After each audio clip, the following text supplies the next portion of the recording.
Një tjetër sulm i përgjashëm ka troditur Nigerinë qendrore, duke lënë të paktën 20 persona të vrarë në shtetin Plateau. Ngjarja ndodhi në zonën Bokos, një rajon që prej vitesh përballet me dhunë të përsëritur mes komuniteteve dhe konflikte që kanë shkaktuar qindra viktima. Sipas policisë, sulmuesit hynë në komunitet gjatë fundjavës, duke shkaktuar një përplasje të armatosur me forcat e sigurisë. Zëdhënësi i policisë, Alfred Alabo, tha se efektivët u përballen me sulmuesit në një betejë të ashpër, përpara se ata të largoheshin nga zona. 18 persona u gjetën të vdekur në vendngjarje, ndërsa 2 të tjerë humbën jetën më vonë në spital, duke e çuar numrin total të viktimave në 20. Banorët dhe drejtuesit lokal kanë shprehur zemërim dhe frikë për mungesën e sigurisë. Një pastor nga zona tha se shumë njerëz ndihen të pambrojtur përballë sulmeve të vazhdueshme.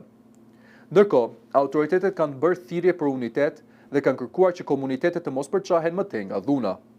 Komisioneri i policisë në Plateau ka urdhëruar shtim të forcave në terren, përfshirë njësi speciale dhe patrulla të lëvizshme, me qëllim parandalimin e sulmeve të tjera.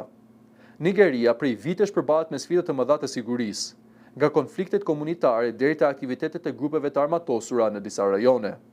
Pavarësisht operacioneve të përsëritura të sigurisë dhe premtimeve të qeverisë për të ndalur dhunën, sulmet e ngjashme vazhdojnë të prekin komunitetet lokale, duke arritur presionin ndaj autoriteteve për të gjetur një zgjidhje afatgjatë.